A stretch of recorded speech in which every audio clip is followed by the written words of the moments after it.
Greetings YouTube. I'm here up at Annette Lake off of I-90.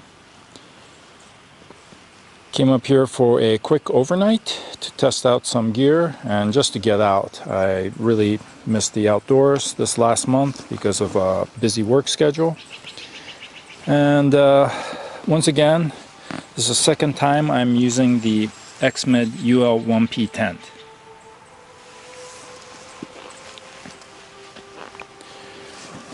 Now previously I had mentioned that I felt that the inner tent was pulling in the sides of especially the short end, so that this tight pitch became loose once you put the inner tent in.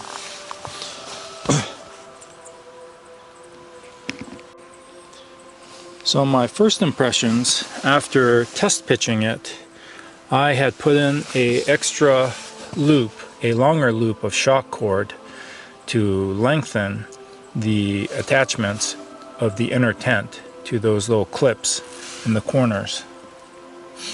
This was done because I felt that the inner tent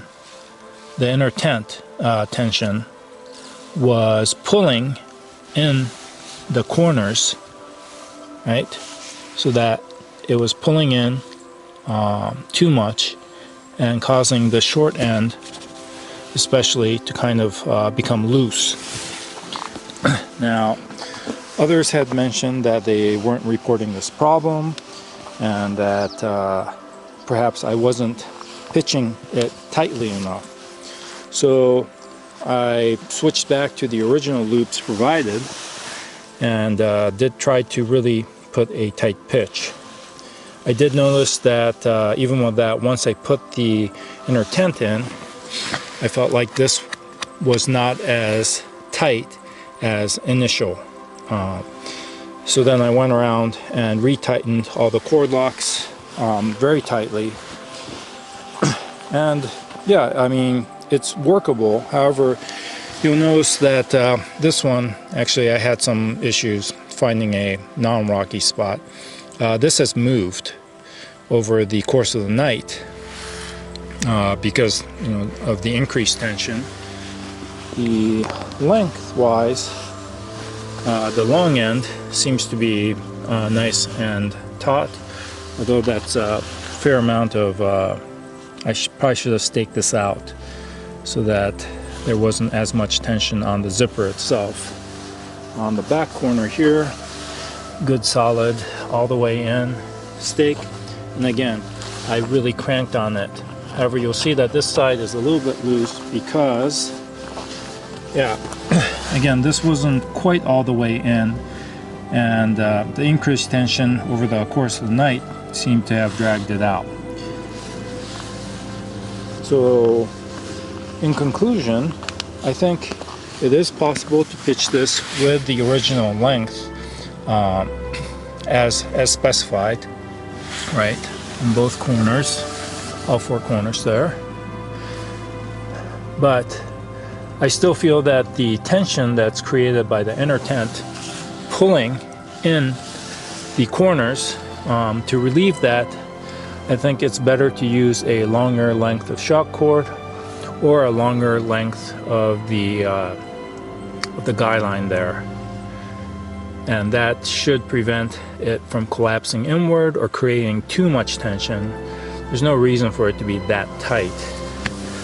In fact, when you pull this in, it's basically floating because it's so tight. So again, you could use it as is, but if you're in looser soil, perhaps, maybe on snow, I think it's better if you don't have that strong of a tension on the inside drawing in the corners. So I think I will continue to use the longer length loop, and I'll report back later. One other thing I wanted to mention that I really like on this tent are these cord locks. Now, a lot of tents use kind of a loop, a fabric loop, and a toggle system. and I find those really hard to use because you kind of need two hands to undo, and it's really designed so that you really have to tightly bind or roll up the doors or the fly door or whatever it is, right? With these cord locks, it's very easy to use, and you don't need that tight of a roll up. You could always tighten it later and use the cord lock to tighten it. So and it's smaller. I believe these cord locks would be smaller and lighter than a toggle. So I really like the system. I don't like when it's shock corded because the shock cord can wear out. You know, it's sewn in and then it wears out, and then you're stuck with a loose shock cord system, toggle system. So I like that these are solid lines, and I really like this toggle system that is used in this tent. All right, those are some additional impressions after a second use. Thanks for watching.